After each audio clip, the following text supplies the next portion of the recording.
Someone please confirm, able to see my screen? Yes, we are able Yes, to. yes. Yes, sir. That's cool. Still people are joining. Adami. Yeah, let's start this session. Good morning, everyone. So we are going to kickstart, Apex programming. So basically, the session is going to be, for the beginners, those who doesn't know anything about Apex. So we are going to start the session from the scratch. From the scratch, in the sense, we will be teaching all the fundamentals, basics, and we will be giving, as Ashok told, we will be giving the hands-on session also.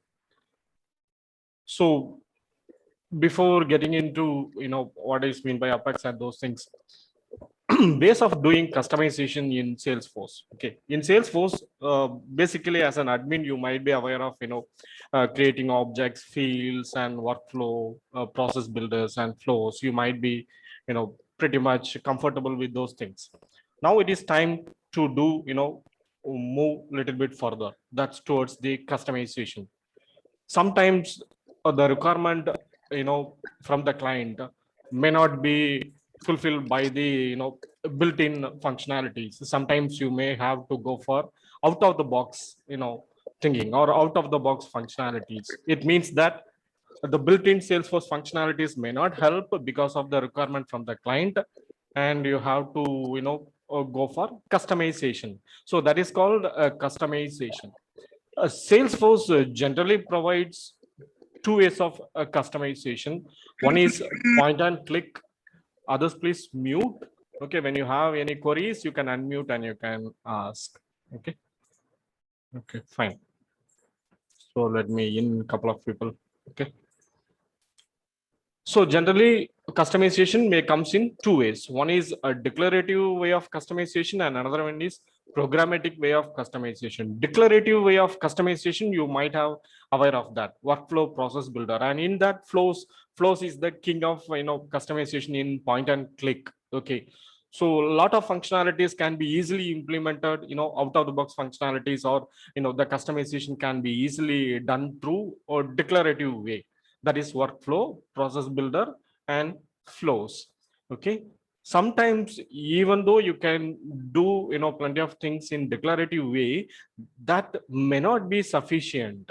Okay, so in that scenarios, programmatic way of customization comes into the picture.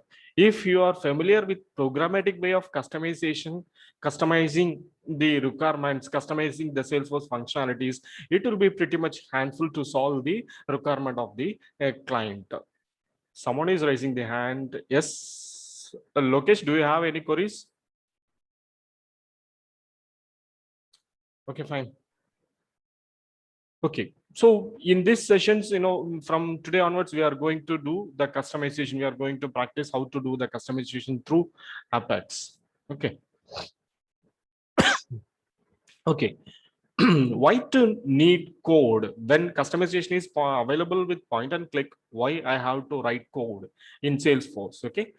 Let's say sometimes you may have to create some custom components. Components in the sense, a Salesforce is generally a single page application. Let's see, this is a single page application. Okay, so in this single page application, sometimes you may have to create your own components. Let's say this is a single page application. In the single page application, in the left hand side, you can able to see a couple of items. In the right hand side, you can able to see the header. You can able to see different parts. So in real time, you may consider this as a single page application. What is meant by single page application? In a single page application, different components form the page. Let's say get started with Einstein boards. It may be a separate component. It may be called as a separate component. Mobile publisher, it's a separate component. From end user perspective, from a user perspective, we call it as a page. Okay, but as a developer, we know that yes, this is a page, but this page contains different components. Let's say at the bottom, mostly reason used, this is a list. It may be a separate component. Okay, So to create these kinds of components, you have to use Apex. Okay, so that is called customization. Sometimes the requirement comes into the picture that you have to create a list with a drop down. In the right hand side, you need a drop down. So for that, there may not be, a built-in functionality available. At that point of time, you may go for customization. So that is called custom component customization and automation. Let's say some email service or some external service communication integration. Let's say I wanted to see the weather information. Is it possible in Salesforce directly to see the weather information of your city? No. At that point of time, you have to connect with external systems. Okay, because let's say there are plenty of weather information websites available, services available. At that point of time, you have to connect your Salesforce application to the external application, and you have to fetch the information and show it to the user. So at that point of time, your point and click things cannot be useful. At that point of time, you will obviously going for Apex to create custom automation and complex validation. Already in Salesforce, you may aware that there are plenty of validation rules you can able to write. Okay, but complex validation, let's say there is a scenario comes into the picture. Before inserting a record into the account, you have to check that the name should not be exist with the same mobile number. That is the validation. So these kinds of validations are custom validations which cannot be completed, which cannot be fulfilled using your validation rule. At that point of time, you have to go for complex validation implementation. In those scenarios, your Apex will be very much handy. And complex business requirements, let's say when every day at 7 p.m. some email should goes. Okay, so that email should goes, but the email body should be a combination of different information from various objects. In those scenarios, you need to implement your complex business requirement. So these all are different scenarios where Apex will be comes into the picture. So as I told, just I am revising it. As I told, customization can be possible in two ways.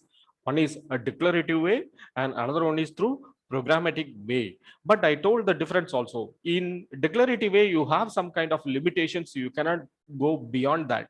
If you want to stretch your application, apart from your limitations of declarative way, you will be obviously opting for programmatic Apex. So any doubts here so far here? Anyone?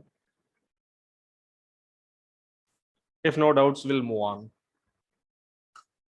Just have a doubt regarding the automation. Yeah, please. The second point. Yeah, what's your doubt?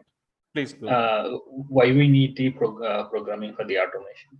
Yeah, let's say there is a simple email message. Simple email message you can implement using workflow rule, right? So at that point of time, you have to do a couple of validations and you have to fetch records from different information, and then you have to send an email message. And one more, scenario I explained. Let's say there is a weather information. You want to fetch weather information, or let's say a stock price. Okay, so you are doing a Salesforce application to show the current stock prices of, let's say, BSE or NSE, National Stock Exchange, whatever it may. At that point of time, you have to do some kind of automation, you have to write a program which will automatically fetch the information. Let's say today markets open sharply at 9 o'clock. 10 o'clock, most of the investors will come in the 10 o'clock and there will be, a swing will start at 10 o'clock. I wanted to show, a couple of stock information automatically in the screen. If that is the case, your Salesforce Apex code should connect with an external system. It should fetch the information and it show the stock prices in the screen. If that is the case, you have to go for automation with customization, because you will not click anything, automatically it should show the price. Okay, you will not enter stock price, stock name or something, because you might have your list. So from your own list of stocks, it will automatically fetch the information and show you it in your code. So that is called an example for automation. Am I clear with your query? Yeah, okay, yeah, thank you. Is it like scrapping those information from other? Yeah, generally we call it as an automation. It might not be, needs to be a scrapping. You are telling about web scrapping, I guess. Yeah. So it's not meant by web scrapping. If they are providing a web service, in the sense they will be Okay. giving you an endpoint. You can directly connect with the endpoint and you will be getting the data. When Okay. you will go for scrapping, in the sense, let's say endpoint is not provided. Okay, let's say the stock exchange is not providing you the endpoint. If that is the case, you will be going for a scrapping. Okay. Okay. Yeah. Thank you. Okay. Hi, everyone. This is Ashok. Sorry to interrupt, Nagaraj. To everyone in this session, kindly note down all your queries, because it is not all the participants in these sessions are having the same level of understanding. Some people are from absolutely from non-technical background. So what we have decided is, let the trainer to go with their flow, and he's going very slow, and he's going to take each and every parts with absolutely in slow phase. So to make sure everyone have a good understanding on all the concepts. So at any point of time, if you have any queries, kindly note it down, okay? And we will be having a dedicated question session. In that session, we will check with the trainer, and we'll get a complete clarification. Even if you want the trainer, right, go from the beginning, right? We are going to do that. So it's not like we are not going to answer your question. The reason why we are not going to interfere with the trainer is the people who joined here. There are many people who are completely from non-technical background. If we started asking with our own queries, and if we started go with a quite advanced thing, right, there is a chance it will get a fear in their mind. So to avoid that and eradicate that, and we are going to record this session. There are few people who are not going to join this session. They are going to watch this video in later point of time. To avoid any interruption, right, let the trainer go with their flow. Absolutely, we are going to give you all a question hour, a question session. Okay. Until then, kindly note down your queries, maybe slide 1, MVC. Note down your queries. During the question session, right, we will definitely clarify all your queries. So thanks everyone for your cooperation. Nagarajan, please proceed. Yeah, thanks, Ashok. Okay, fine. So now we are moving on to the software architecture pattern. Okay. So as far as software architecture pattern is concerned, every programming language will have its own architecture pattern. Okay. So Salesforce, it's following a similar kind of architecture called MVC, model view control architecture. Let's say initially these jargons might looks like something different. As the days progress, you will be used to it. Okay, it may not be the initial days. Let's say today it's day one you are seeing it on MVC. You might be from a different non-technical background. You might be thinking that, oh my god, what this guy is telling, it's MVC, what is mean by MVC? Different new things it's coming up. So will Apex will suits me. Okay, believe me, it's very easy to learn programming.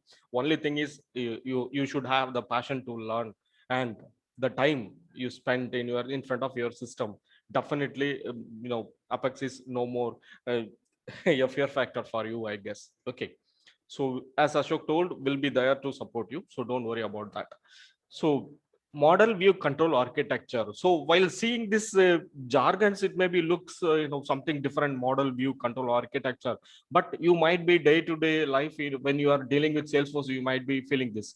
Let's say this is your Salesforce application. This is your Salesforce application. What all of the things currently you are seeing in your screen is called view.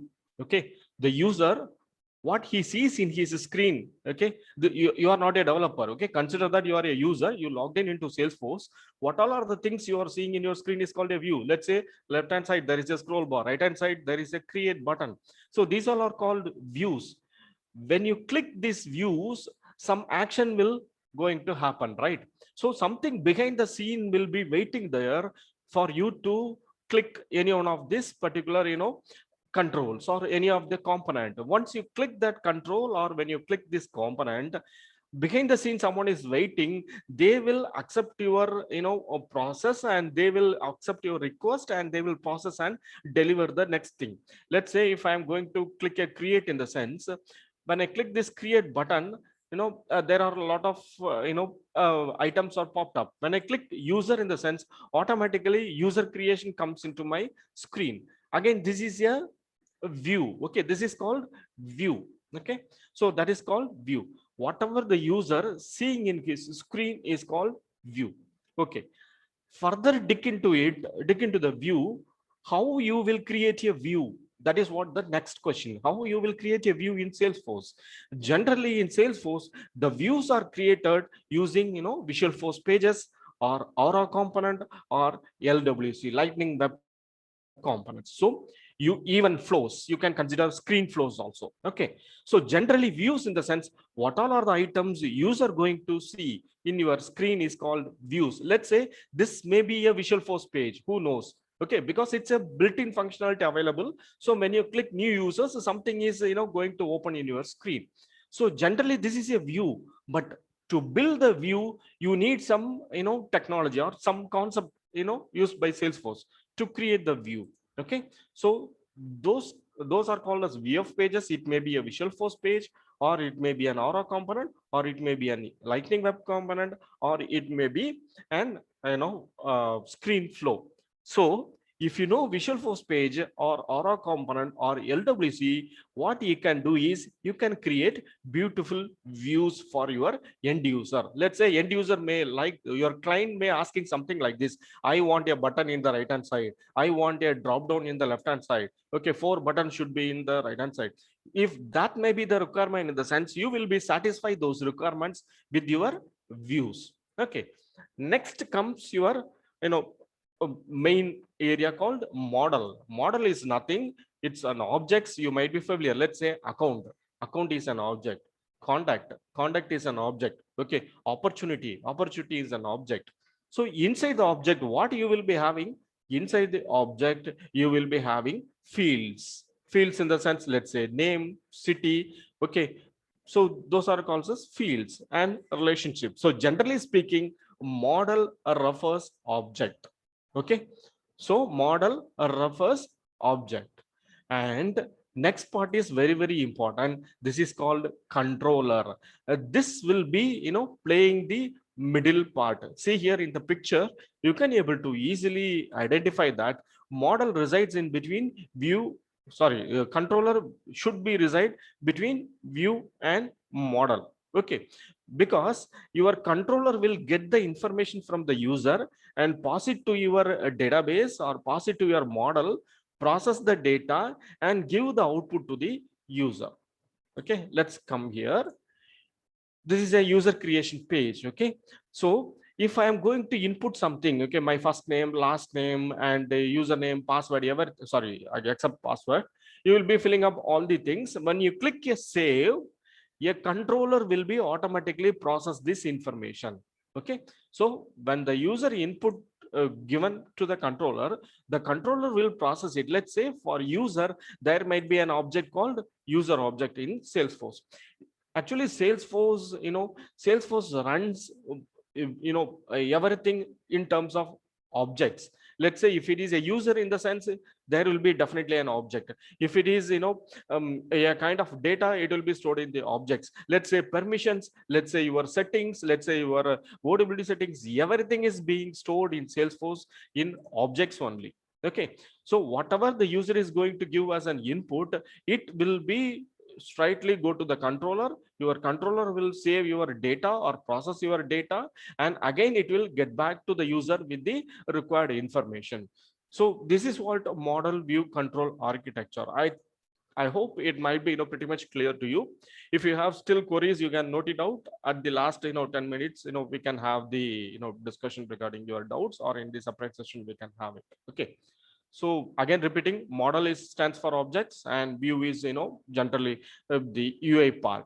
And controller, why I am stressed about controller is this is the area where you will be implementing your business logic. Let's say when the user is going to give the username and his email ID, a user needs to be created. So those logics, that is called business logic. Okay, let's say I want to find out a city based all account information. So user will be selecting the city. When he click the button, automatically all the information should be pulled from the model and should be shown in the UI. So you will be writing everything in Apex in the controller.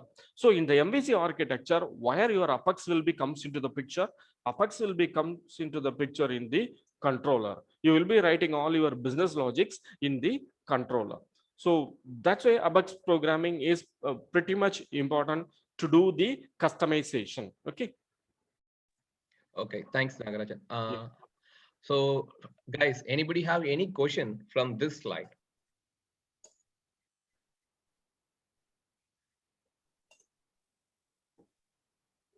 Okay, we'll take this as no. Okay, thank you. Move on to the next. Ashok, quick question. After this class, will you send the day one PDF which you shared? Yes, definitely.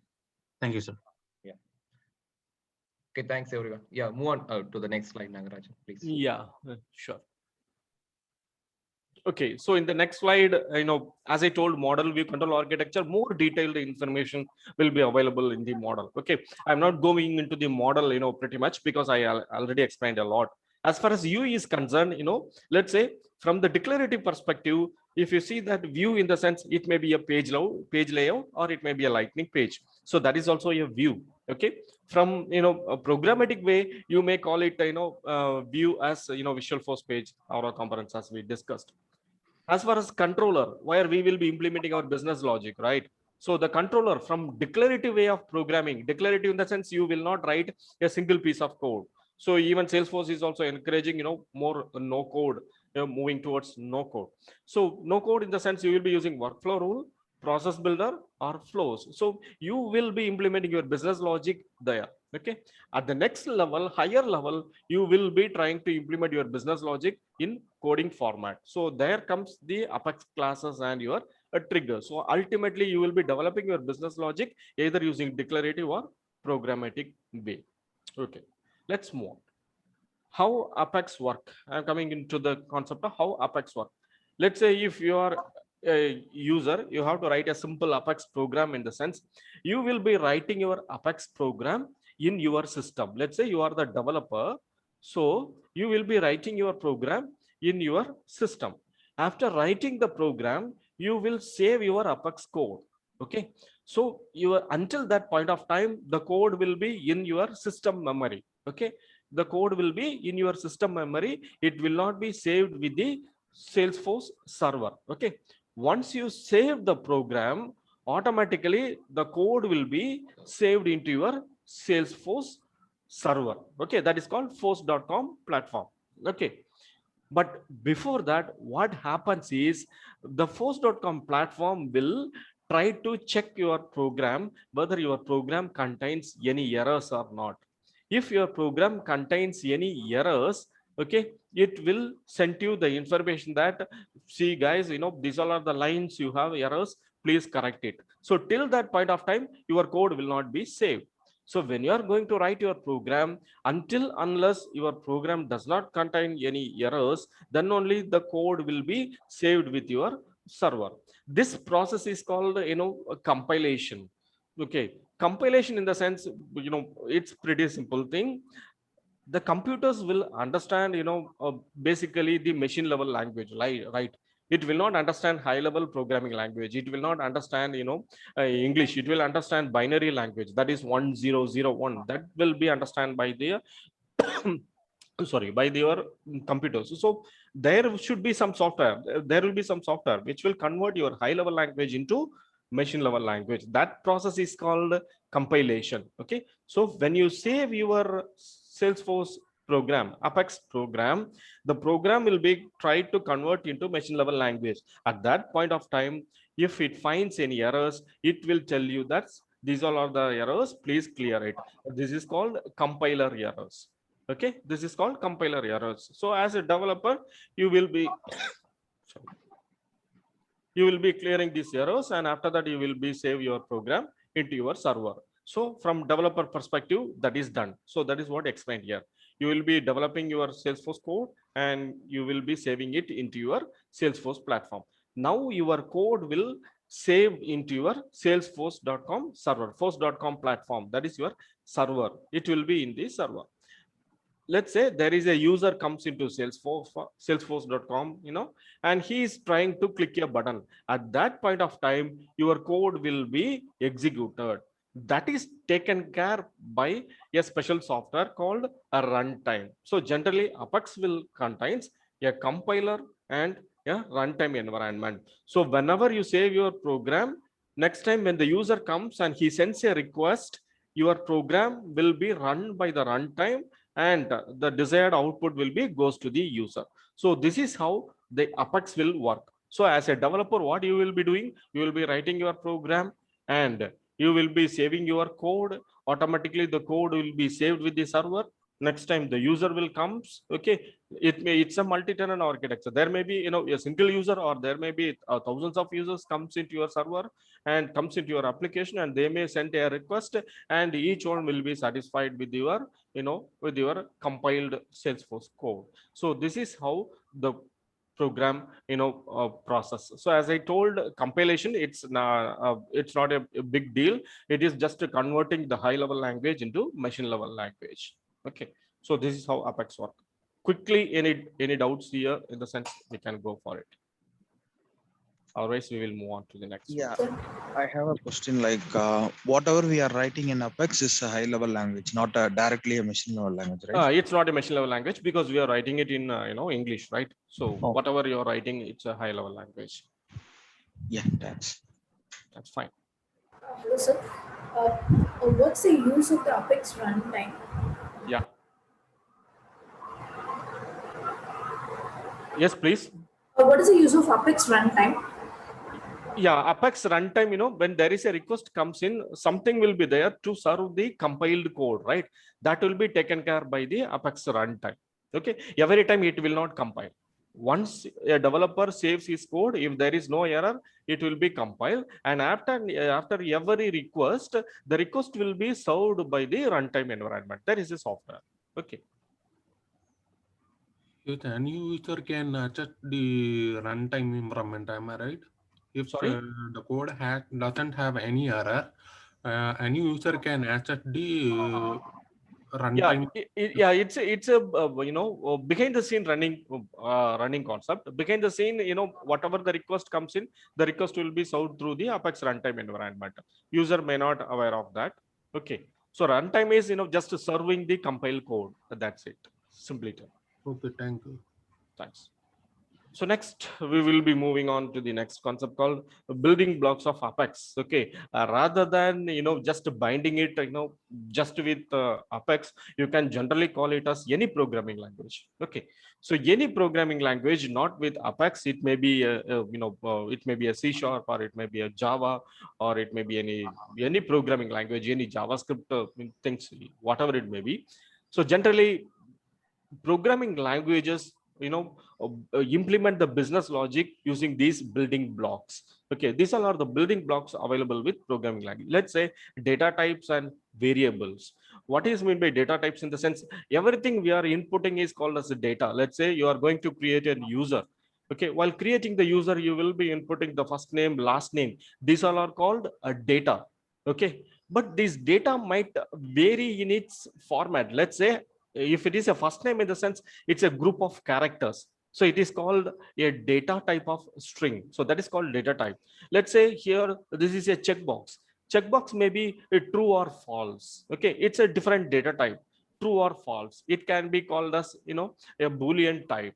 Let's say there is a phone number, I will be inputting the phone number in numbers. Okay, so in real time, all the information what we are processing may fall under a data type. Okay, so that is called a data type. So in each and every programming language, you will be having a different data types. Data types in the sense the format or the format of the data.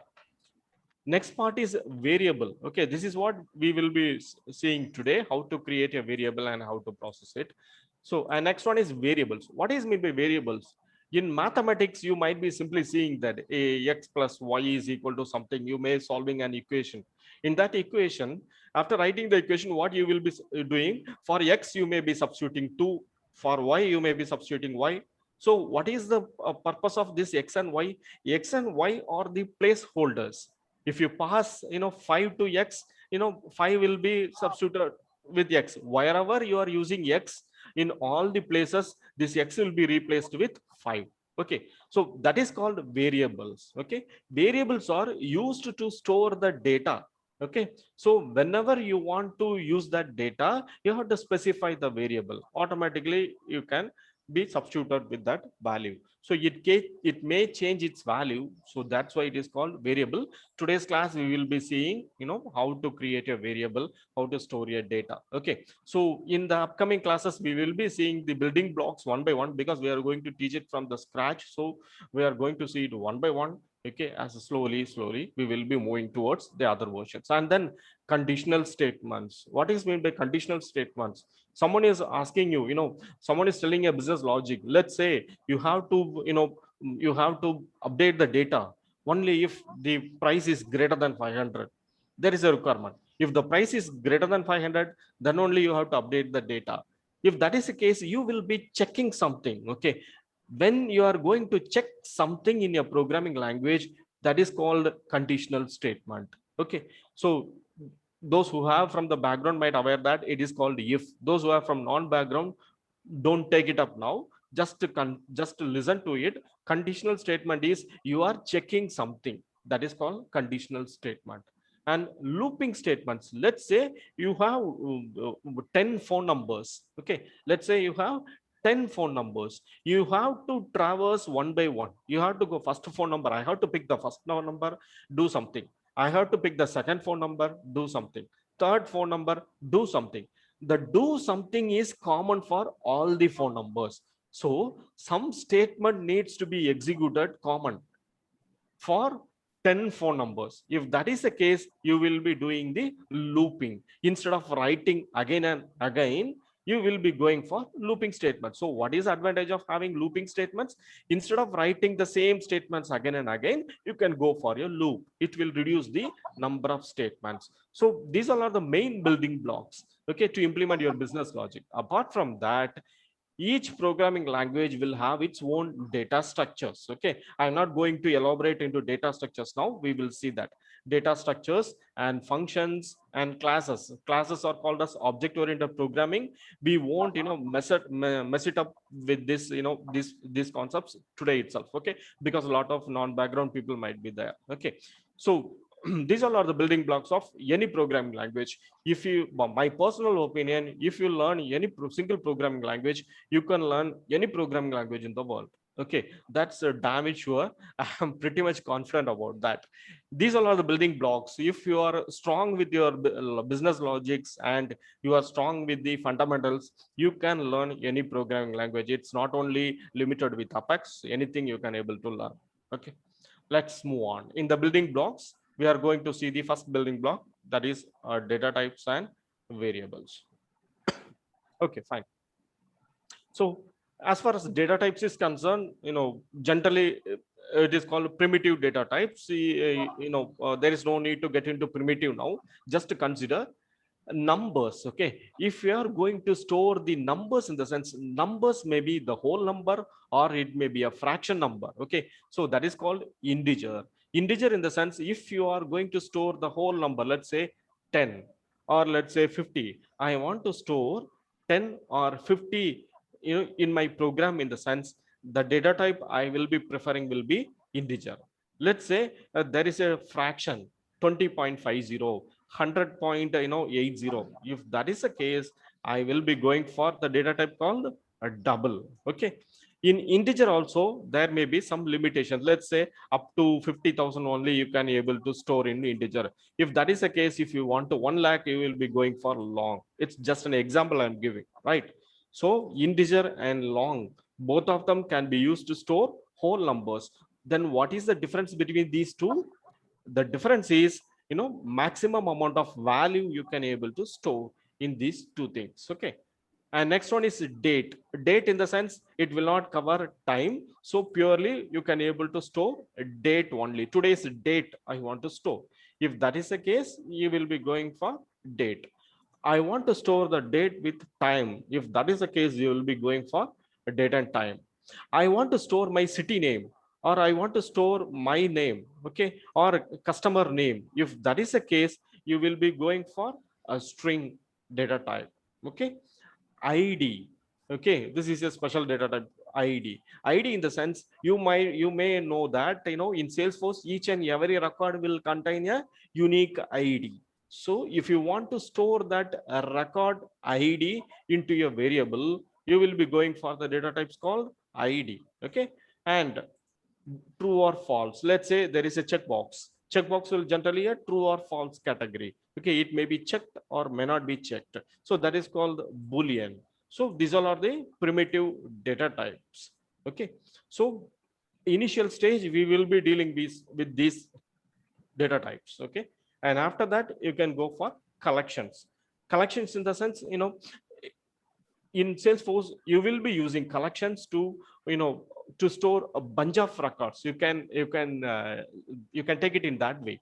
Okay. If it is a group of records, let's say in account object, I am having 100 records. I want to store these 100 records in my Apex code.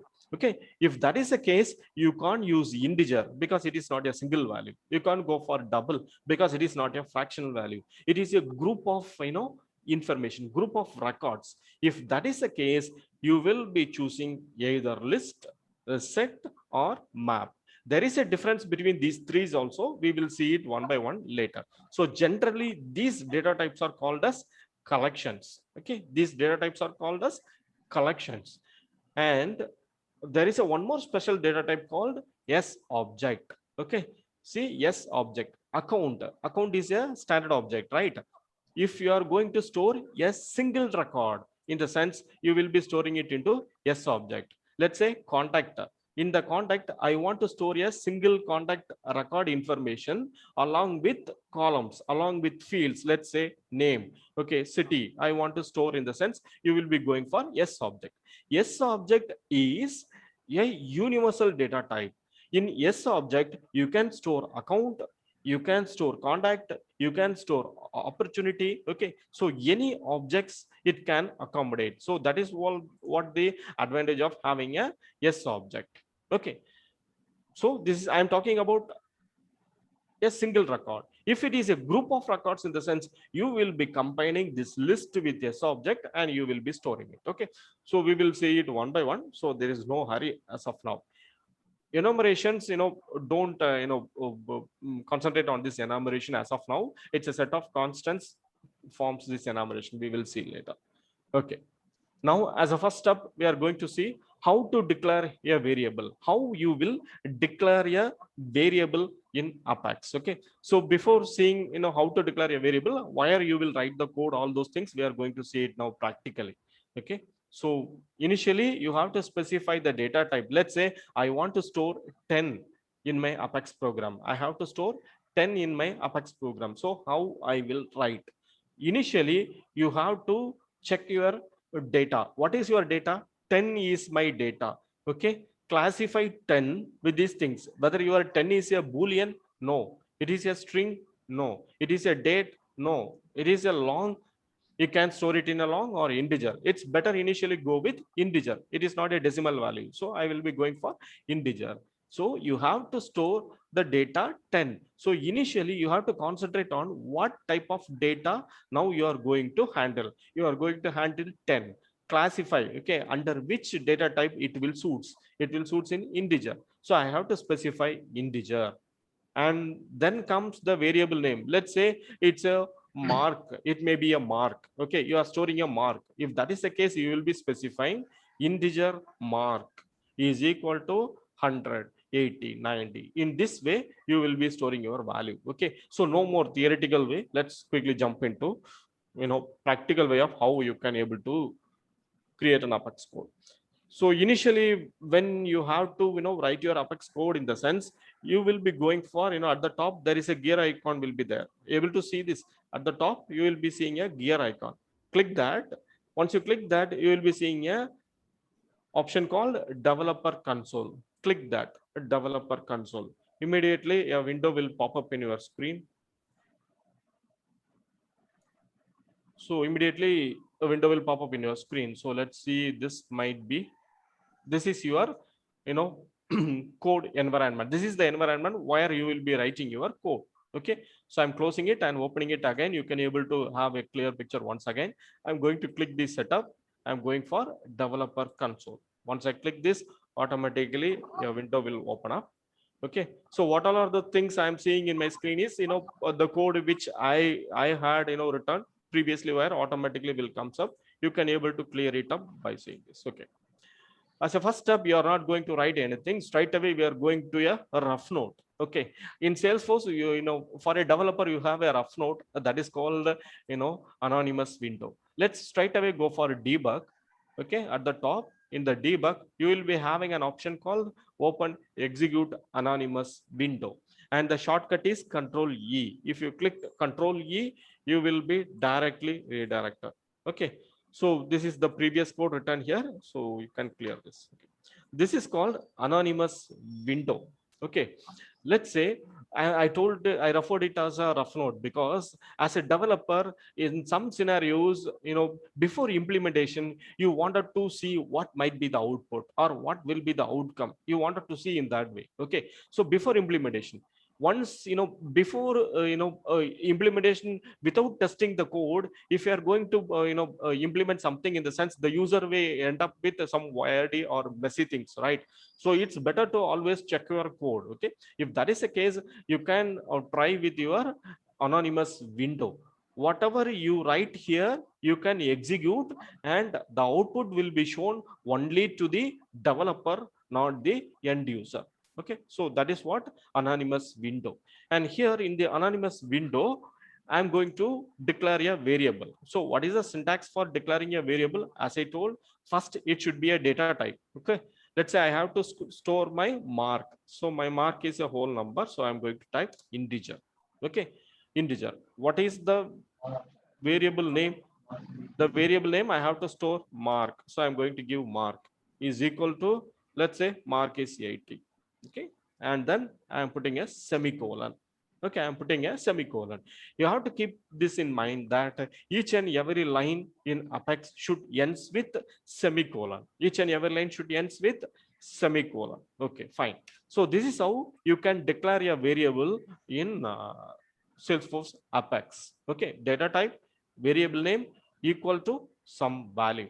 Okay, now I want to print this value in the screen. I want to print this value. I have to check that whether the mark really contains 80. I have a doubt in my mind. I have to confirm that whether it is really contains 80. If that is the case, there is a option called debug. Okay, you can debug in the sense of nothing fancy here. Just you are going to print the value of your variable. So I'm going to give like this. Please mute your mic. If you have any queries, please unmute and you can go for it. Let me go for system.debug. Okay, so automatically you see here when I start typing debug, okay, when I start typing debug, I can able to see that the full syntax is available now. This is called IntelliSense editor. Okay, actually IntelliSense in the sense nothing technical terms. This Salesforce editor is intelligent enough to suggest you, hey guy, you may be trying for a deep. 1 second. Okay, fine.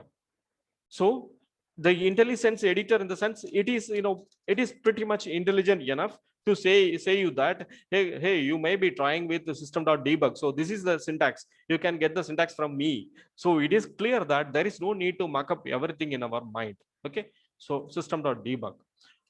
What I want to print, I want to print my variable called mark. Okay, I want to print the variable called mark to see the outcome.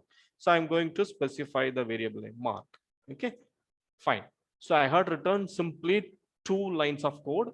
One is just declared a variable, and the second line is I am printing it in my screen to see what the outcome. Okay, now you have to execute this program. Just writing 2 lines of code will not give you the output. You have to execute that, then only you will get the output. Now I am going to execute this line. Execute in the sense I'm going to make these 2 lines to run and show me the output. For that, in the anonymous window, you will be having 2 options called execute and execute highlighted.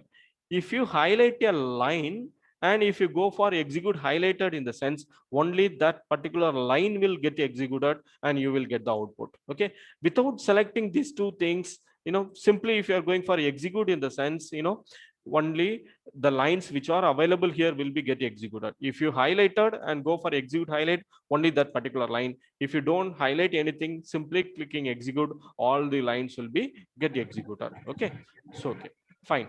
Let's execute and see. I'm going to execute this. Okay, so when I try to execute, this program will start executing. To see the output, you have to go for a window at the bottom called logs. Let me execute it. It's finished. It's executed. But you will not see the output in the screen. To see the output, you have to go for a log here. You see here at the bottom left hand side, there is a tab called logs. I clicked it. I can able to see something in the screen. Okay, so we will see this deeper at the later stages. I'm just clicking it. I'm just double clicking it. Okay, let's see what's coming up in the screen. You will be seeing plenty of operations. These all are the operations done by Salesforce to execute your 2 lines of code. Let's see, to execute these 2 lines of code, when you click this button, Salesforce behind the scene doing plenty of operations, and it is generating the output. Your output will be inside this, inside this log. It may be some of the lines inside that. To see that, you can click, there is a checkbox called debug only. At the checkbox called debug only. If you click that, now you will get your system.debug. What all are the lines written inside system.debug? If you want to see that line only, in the sense, you have to select the checkbox called debug only. If you remove the checkbox, all the outputs will be there. So at present, there is no need to concentrate what each and every line. Okay, now I am interested only with my system.debug. So I'm going for debug only. I can able to see the output as 80 here. Okay, so let me close this. If you don't want to see this anymore, you can close this. Okay, again I'm going to run it. So each and every time when you execute it, automatically a new process will happen, and you can see the new process here. You can click that. Okay, which is the new process? Sometimes that may be a confusion comes into your mind. Okay, so you can identify 750, that was the first one. 752, so obviously this is the latest one. You can double click it and you can select this debug only. Now you can able to see the output, and instead of every time you have to click here and to see the output, at the bottom in the anonymous window, you see there is a checkbox called open log. I'm selecting it. Okay, I'm selecting this. Now I'm going to check. I'm going to execute this line. Execute. Okay, let's see. Now I can able to see the screen directly. So previously what I did was, I have to come here, I have to double click this log, then only the screen will comes into the picture, right? Now what I did was, I selected this open log. So whenever I'm trying to click the execute button, automatically the log will be opened in my screen. So there is no need to worry about which is the latest log I have to see. Just what you have to do is simply select debug only. You can able to see the output system.debug here. Okay, so this is how you can play with your initial stages with this anonymous window. It is similar to a a rough note. You can write you are not sure about your business logic, you can write your business logic and you can check it out whether your business logic comes clearly or not. Okay, so till this particular point, any doubt in the window or something? Anything? Yeah, I have one doubt. Yeah, please. So say for example, if we have 2 anonymous windows, like for now you have one log, right? So Okay. I'm opening one more. Okay, so one more anonymous window. I'm writing some script over there. So I'm getting Okay. log while Okay, let's see here. I'm trying to open one more anonymous window to debug.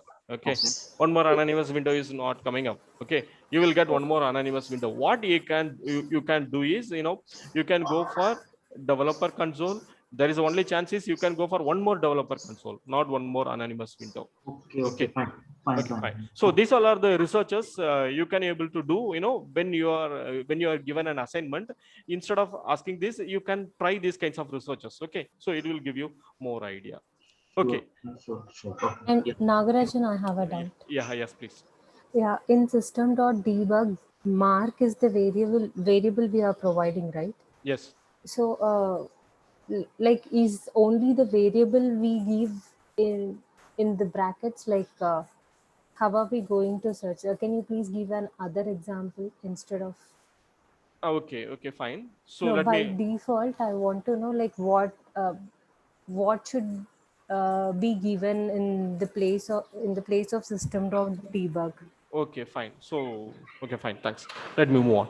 So this is an integer variable, and as the data type, as we already discussed, it may be a double, or it may be a boolean, right? So let me go for one more variable, double. Okay, double percentage. I'm giving a variable called double percentage. Percentage is equal to, let's say, 56.7. So this is what the percentage. Now you can see this is a whole number, so I went for integer. This is a decimal value, I'm going for double. Okay, so now I have to display the value. So before going for system.debug, what a system.debug can do, system.debug can print which variable you are specifying inside the bracket. Now I have two variables, mark as well as percentage. Which one you are interested in? You are interested in seeing the output of mark, you will be going for mark. If you are interested in seeing the percentage value, you will be going for percentage. That's it. It's pretty simple. No, I am interested in both the things. What I can do as a beginner, you can do like this. Okay, system.debug, you can go for mark also. Okay, so now as the first line you will be seeing the mark, second line you will be seeing the percentage. Let's execute and see what happens. Okay, let's execute. I have executed. Okay, as usual, all the logs dumped. I am interested with only my system.debug. I'm clicking it. See here, you have two system.debug. One is mark. What is the mark? 80. That is printed in the first line. And the second one is percentage, 56.7. And that is printed here. Okay. So let's say one more variable. I'm going for a variable called string. String name. Name is equal to, I'm going for, like this, AJ skill. Skill. Each and every line should ends with semicolon. Okay. Now I have to print the name also. So I'm going to print as the first line. I'm going to print name. So what the variable you are interested, what you want to see as an output, you can specify. It is not mandatory that three variables are declared. So I have to use three system.debug. It is not like that. Okay. So this is called business logic. Whatever thing you are interested, you will be going for it. If I execute this, I will see, one more debug log. If I go for debug only, I can able to see all these values. AJ skill, that is the name, I can able to see. Mark, I can able to see. Percentage, I can able to see. Okay, fine. So we are moving on to the next thing. Next thing is, let's say, if you want to add two numbers, let's say this is mark 1 and one more mark called mark 2. Let's say mark 2. So you want to add these two values. If that is the case, what you can do is simply how you will add two values, by giving plus sign, right? So I'm going to give mark 1 plus mark 2. Okay, let's see what the output is. Let's execute and see.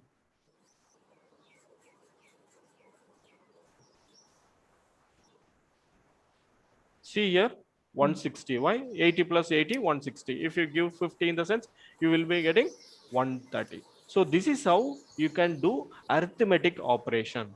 What all are the arithmetic operations available? You can add two numbers, you can subtract any numbers, you can multiply. To multiply, you have to give star. Okay, you can divide the numbers. So these all are the arithmetic operation. If you give, asterisk here, these two mark 1, mark 2 will be, multiplied, and the answer will be in the screen. Okay. Okay. Any doubts here? No, thank you. Can we concatenate the results? Yeah, that's what I'm going for the next one. Yeah. Answer is wrong, right? 80 plus 50 is just now I changed it into 50. I haven't run this. Okay. So previously it was 80 plus 80. So that's why you're seeing it as an 160. After changing the value, I haven't clicked execute. Okay, let's move on to the concatenation part. So the plus, yes, let me finish this and then you can go for your doubts. Okay, let's see plus. If you use the plus between two numbers, that is an arithmetic operation. If you use the plus between two strings, let's say string 1 and string 2, if you are using like this plus will now called as concatenation operator. Concatenate in the sense it will join two things. Let's see in detail. Let's say this is name 1. I'm going to declare it as name 1. In the second line, I'm going to give it as name 2. Okay, I'm giving it as development, AJ skill development. Fine. Now I'm going to give it a system.debug. I'm going to add name 1 plus name 2. If it is two integers, these two values will be summed up and you will end up with the output. Now this name 1 and name 2, two things are string variables. Let's see what the output is. Let's execute.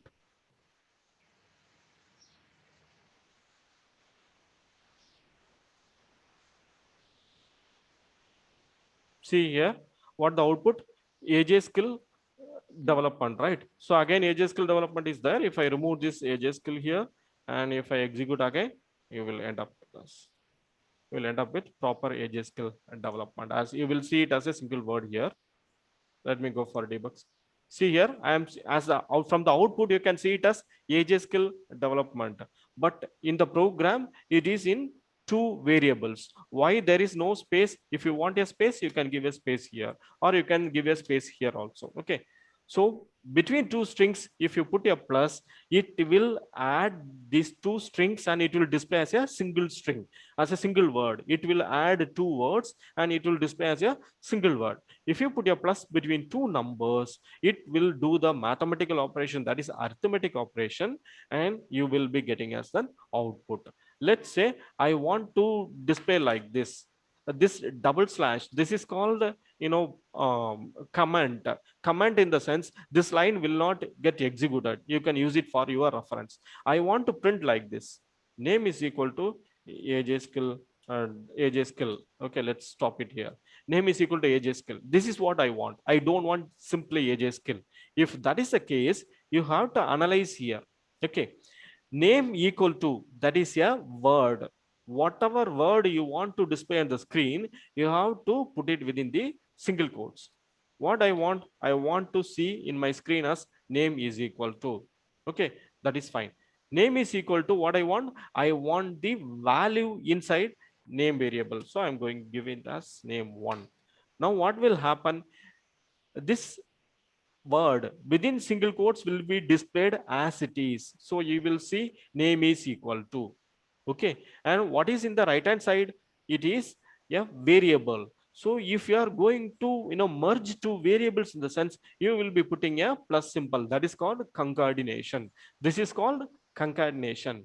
If you are putting this plus between two integers, that is not concatenation, you are going to add. Okay, so in the left hand side there is a data type, right hand side there is a data type, string data type. You are putting a plus in the sense it is a concatenation. So let's see the output here. Let's run and execute and see what the outcome is.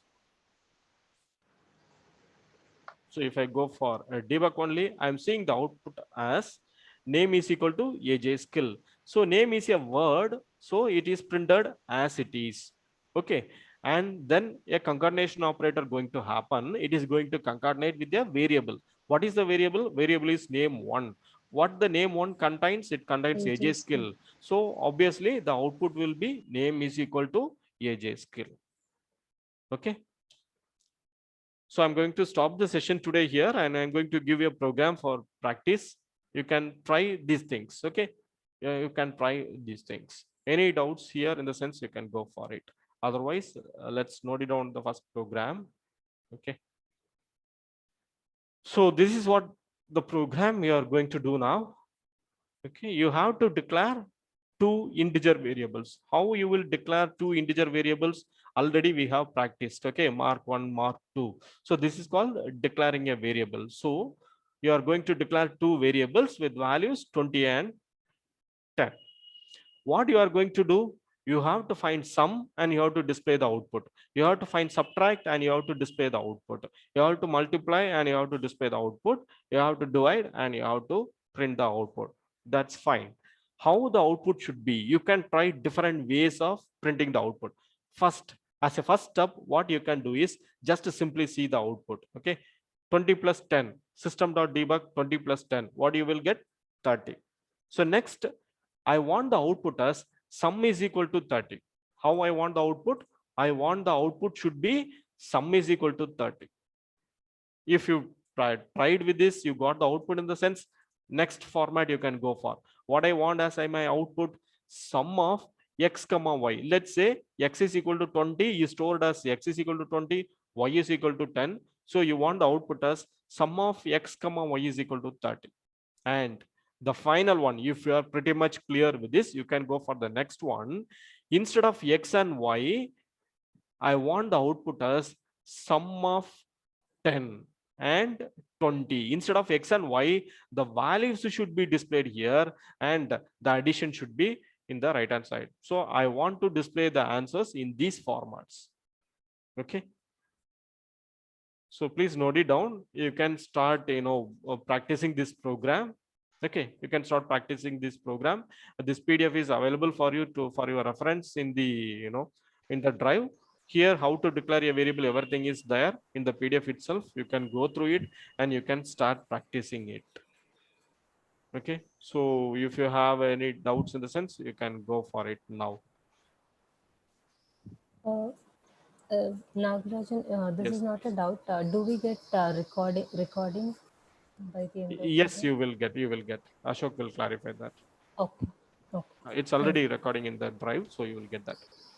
Okay. So any doubts in the sense, you can go for it. Quick doubts, you can go for it. Hello, sir. Yes, please. Sir, integer means number. Then in percentage also number. Why will you write double? Percentage is a number, but it contains decimal values, right? Okay. So this is a workout for you. You try to store 56.7 in an integer. Okay. And then you try to see the output, system.debug. You see what the output is. You will see the difference there. Okay. Okay. You try to store the 56.7 in an integer and you try to print that variable and you see what the output is. You will get an answer. Okay. Simply saying you cannot store decimal values in integer. So that's why we are going for a double. Okay. Okay. Anyone has any doubts in the sense, you can go for it. Otherwise, we will wind up here. I have a question for you. Sir, I have one doubt. Yeah, Lokesh. If we have more than 20 variable, do I need to type system.debug 20 times? Yeah. Or is there any way to print in a single line itself? Yeah, you can print in a single line. For that, you have to go for another building block called looping, right? So already I told these are all the building blocks of any programming language. So you are saying that you have whether I have to give same line again and again. At that point of time, you can go for looping statements. We will see that one by one in the classes, upcoming classes. Okay. So because a lot of beginners might be there, so I want to mess it up with them. Okay, sir. Thank you. Sure. Hi, Nagaraj. Yeah, please. Yeah, Sadish. So, yeah, MVC control. I just understand. It's Yeah. V just a front end where you have the form and where you can enter your data in the view, Yes. right? Yes. So, and the controller is what is the action? Let's say that if I click on the save button, the data will go into the databases. That is Yeah. output. When you click the save button, automatically the data will not go. So it will be done by this controller through Apex. Correct. Right. That is action. Like if save button will be clicked, but is action performed on the data, right? Yes. That's the Yes. controller. Yes. Yes. Then the backend, it's the objects where your data will get stored into the object form, right? Yes, you are obviously right. Object form. Here the question is, I don't know the background noise. Okay, fine. The objects is that will be stored in the databases. What databases Salesforce is using? Is it like a database or something different database? Or Salesforce has its own database? Yeah, in Salesforce, generally we call it as we don't use the terminology called the database. Here we will be referring it as a object. Okay. So, but under the bottom layer, they might have used some kind of actually some database they might be using to store this. But from Salesforce user perspective, we call it as an objects. So all the data will be stored inside the objects. Like That's what. So which database Salesforce is using? Is it a Oracle database or Salesforce has its own database? Salesforce has its own database. What is it like if something asks in the interview, like I should be able to answer, right? I mean, is there any name? Yeah, Salesforce has its own database, but plenty of things, on top of they are using Oracle, they are using Java. Use, Salesforce flows, those are implemented using, Java. They are using Java heavily. Apex classes and objects will get stored in the databases, right? And also, how about the visual base forms? That whatever the front end design, that will be in the database, no, right? That will be somewhere in the I think we can discuss this in the upcoming Q&A session. Okay. We will discuss this, in the upcoming Q&A session. Today 9 o'clock we will have, right? So we will discuss technically deep there. So yeah, let's give the space for absolute beginners. Sure. Yes, please finish. Which primitive data type will be used for special characters? Means, say, for example, if we have $1,000 or 1,000 rupees, so in order to use that symbol or 95%, generally there is a data type called in the objects. There is a data type called currency, right? So if that is the case, you can go for currency. Okay, Because if you try to concatenate these special characters in the sense, again, it will become an integer. It will not no more integer, it will become a string, right? If that is the case, you have to go for some string dot value of or integer dot value of, you have to go for conversion. So it's better to use a currency field and you can store it there as a number. Okay. So you can practice the program given by me. So this is the program you have to practice. Try to print in these different ways. Okay, and we'll see you shortly around 8:30. We will see. Okay. Fine. Nagarajan? Yes, bro. Okay. So Nagarajan, okay. So are you going to break from here or you're going to take break from 8:30 to 9? That's fine for me. 8:30 to 9 is fine for me. Okay. So I hope we have completed with the explanation session.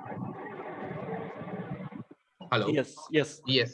Okay, participants, if you anybody not comfortable in English, யாருக்காவது இங்கிலீஷ்ல கம்ஃபர்டபிளா இல்லைன்னா உங்களுக்கு questions இருந்துச்சுன்னா you can ask us. This is a question and answer session and this is a one-on-one question and answer. இப்ப எடுத்ததுல இருந்து உங்களுக்கு one-on-one-ஆ doubt ஏதாவது இருக்கிற பட்சத்துல நீங்க நாகராஜன்ட்ட கேட்கலாம். அவங்க ஒரு 8:30 வரைக்கும் அவைலபிளா இருப்பாங்க. 8:30 to 9:30 பிரேக்ஃபாஸ்ட் பிரேக் எடுத்துட்டு 9 o'clock வந்து பாத்தீங்கன்னா I will share you a different link. Those who want to join the question and answer session from 9 to 10, I'm going to share a different link. You can join that session. You can practice this. If you have any questions, right? And the trainer will be available from 9 to 10. I will be sharing a different link. In that link, you can join and clarify doubts. And if anybody have any queries, even Tamil கேட்கணும்னா கூட நீங்க என்ன பண்ணலாம், நாகராஜன்ட்ட கேட்டு clarification வாங்கிக்கலாம்.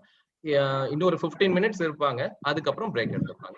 And those are non-Tamil background people, please don't mind. This is just to make others comfortable with their way of asking the questions. Even if you have the same query, right, you can raise your hand. We will explain them in Tamil, and for you, we will explain them in English as well. So that is, please don't hesitate everyone to ask any questions, because this particular training session we started for absolute beginners who and all hesitate to ask question, who and all hesitate to write program. To make yourself comfortable, we are doing this. Okay, வேற யாருக்காவது doubt இருந்தா கேட்கலாம். நீங்க ஒரு next ஒரு 15 minutes அவைலபிளா இருப்பாங்க training. Sir, இப்ப இந்த செஷன் வந்து பிகினர் செஷன், இது வந்து ஃபுல்லா அபெக்ஸ் வரைக்கும் சொல்லி கொடுப்பீங்களா? அப்ப இல்லனா இது answer to your question, we take this session Apex, Lightning Web Component, integration, and I will share that curriculum in that group. Okay. Apro, next question is like this will be like same timing every day, same timing? ஆமாங்க, from 7 a.m. to 10 a.m. in fact, out 7 to 8, the 7 a.m. to 8 a.m. the trainer will explain the concept. 8 a.m. to 8:30 we will have a dedicated question and answer session on top of the concept. 8:30 to 9 breakfast break. 9 to 10 live coding practice. So you can practice the coding, and if you have any doubts, right, you can check with the trainer then and there. So the trainer will be available till 10 o'clock. Okay. And the live coding session வந்து you will be only doing whatever you thought that day, correct? அன்னைக்கு என்ன சொல்லி கொடுத்தீங்களோ See, அதான். அந்த live கோடிங்கிறது நம்ம எதுவுமே சொல்லி தர போறது இல்ல. இப்போ உங்களுக்கு ஒரு அசைன்மென்ட் கொடுத்திருக்காங்கல்ல, இத நீங்க தான் லைவா கோட் பண்ண போறீங்க. அப்படி கோட் பண்ணும்போது டவுட் இருக்கு, பண்ண தெரியல, ஒரு எரர் வருதுன்னா இமிடியேட்டா ஸ்கிரீன் ஷேர் பண்ணி என்ன பண்ணலாம், ட்ரைனர்ட்ட கிளாரிஃபிகேஷன் வாங்கிக்கலாம். Okay sir. Thank you sir. Thank you. So we have next 15 minutes before we take a breakfast break. And if anybody have any questions, you can ask the trainer. யாருக்காவது question இருந்தா கேட்டு clarify பண்ணிக்கங்க. Nagaraj, yes please. Nagaraj, நான் first question கேட்டிருந்தேன். உங்களை ஒரு வாட்டி உங்க டெவலப்பர் கன்சோல் ஒரு வாட்டி ஓபன் பண்ணி. Okay. We'll do that. Yes please. So இதுல வந்து இப்போ நம்மளுக்கு n number of log tabs இருக்குல்ல மேல. Yes. ஸோ இப்போ நம்ம ஒரு ரீசெண்டாக ஓப்பன் பண்ணியிருக்க லாக் டேப்ல ஸோ நம்ம ஒரு ஏதோ ஒரு ஆக்ஷன் பெர்ஃபார்ம் பண்றோம். லைக் நம்ம ஒரு ஆப்ஜெக்ட்ல ஏதோ ஒரு அக்கௌண்ட் ஆப்ஜெக்ட்ல சம்திங் ஏதோ டீடைல்ஸ் ஃபில் பண்றோம், சேவ் பண்றோம், எக்ஸிக்யூட் பண்றோம். ஸோ பை மிஸ்டேக் நான் அந்த டேப் க்ளோஸ் பண்ணிடுறேன். Means enter effects code anonymous block close பண்ணிடுறேன். ஸோ எனக்கு வந்து அந்த ப்ரீவியஸ் லாக்ல உள்ள அந்த அனானிமஸ் பிளாக் ஓபன் பண்ணணும்னா எப்படி? அதுதான் எனக்கு. ஸோ இப்போ கீழே பாத்தீங்க அப்படின்னா இந்த லாக்ல கீழே உங்களுக்கு ஒரு லிஸ்ட் வருது இல்லையா? So you have to try with these logs. Okay, அது டபுள் டேப் பண்ணா நமக்கு அந்த let's say எனக்கு இப்போ விண்டோல இது தெரிஞ்சிட்டு இருக்குது இல்லையா? சோ நான் இப்போ வந்து 758 கோர்ல ஒன்னு ரன் பண்ணிருக்க ஒரு process. அத நான் டபுள் கிளிக் பண்றேன், எனக்கு இமிடியேட்டா அது ஓபன் ஆயிடுச்சு. ஓகே, அந்த ஓகே மேபி அந்த கோட நான் அனானிமஸ் விண்டோல நான் கிளியர் பண்ணி இருந்திருக்கலாம். But still from here I can able to see this. எனக்கு இன்னொரு வாட்டி இப்போ இருக்கிறத க்ளோஸ் பண்ணிட்டு ஒரு வாட்டி ஓபன் பண்ணிடுங்க. எனக்கு கன்ஃபியூஸ் ஆச்சு. நான் க்ளோஸ் பண்ணிடுறேன். ஓகேங்களா? சோ இப்போ இது தெரிஞ்சிட்டு இருக்குது. நேம் இஸ் அனானிமஸ் விண்டோ அப்படியே இருக்கு ஓபன்ல. அனானிமஸ் விண்டோவா? That's okay fine. இப்போ நான் டபுள் கிளிக் பண்றேன். I can able to see this. Okay. Okay. You can go for a debug only. See here previous output என்னால பார்க்க முடியும். ஓகே, அவுட்புட் பாக்குறீங்க. இதோட அனானிமஸ் பிளாக் ஓபன் பண்ணனும்னா எங்க டேப் பண்ணுங்க? அனானிமஸ் விண்டோ அப்படிங்கிறது இந்த அனானிமஸ் விண்டோ உங்களுக்கு டெவலப்பர் கன்சோல்ல ஒரு வாட்டி தான் நீங்க இத ஓபன் பண்ண முடியும். ஓகே, அது இப்போ நீங்க எங்க டேப் பண்ணீங்க? உங்களோட மவுஸ் நான் பார்க்கல. ஓகே, பாருங்க நான் இத க்ளோஸ் பண்ணிட்டேன். சோ டீபக்ல போய் ஓபன் நான் என்ன பண்ணேன் அப்படினா ஷார்ட்கட் யூஸ் பண்ணிட்டேன். கண்ட்ரோல் E யூஸ் பண்ணேன் கீபோர்ட்ல. சோ இமிடியேட்டா எனக்கு விண்டோல வந்துடுச்சு. Okay, so that's a thing. Okay. So அது எனக்கு பிராக்டீஸ் ஆனதுனால நான் அத ட்ரை பண்ணிட்டேன். So actually open execute anonymous window click பண்ணீங்கன்னா வரும். Okay. If you go for a shortcut, in the sense you will not see any mouse right over here. If you press Control E, automatically it will be popped up in your screen. So இப்போ நான் வந்து if I'm going for first log tab, so if I tap over there and if I press Control E, then I could able to see that particular anonymous block. Oh no, don't refer it with the code which you had written previously. That's not the case. So நீங்க previous என்ன எழுதுனீங்களோ அது open ஆகாது. கரண்டா நீங்க anonymous விண்டோல என்ன எழுதிருக்கீங்களோ அதை தான் பார்க்க முடியும். இங்க நீங்க லாக்ல பாக்குறது previous எக்ஸிக்யூட் ஆன process. ஓகே, இங்க நீங்க பாக்குறது கரண்டா இருக்கிற கோட். இப்போ நீங்க இந்த லைனை டெலீட் பண்ணிடுறீங்க. இந்த லைனை டெலீட் பண்ணிட்டு நீங்க இத க்ளோஸ் பண்றீங்கன்னு வெச்சுக்கங்க. அகைன் நீங்க ஓபன் பண்ணும்போது அந்த லைன்ஸ் உங்களுக்கு இருக்காது. ஓகே. இது okay, thanks. Fine. So anyone has any queries, you can go for it. So MVC, someone is asking about MVC. If you want me to discuss more on that, you can come up with your queries. Force.com எதுக்கு sir? அது database அது என்னதுன்னு புரியல. Force.com அப்படிங்கிறது அதுதான் Salesforce ஓட platform. Okay, so நீங்க பாக்குறீங்க இல்லையா, Salesforce யூஸ் பண்றீங்க இல்லையா, Salesforce.com, login.salesforce.com, இது எல்லாமே build on top of Force.com. Force.com அப்படிங்கிறதா உங்களோட cloud, basic cloud. So everything is built on top of that. Okay.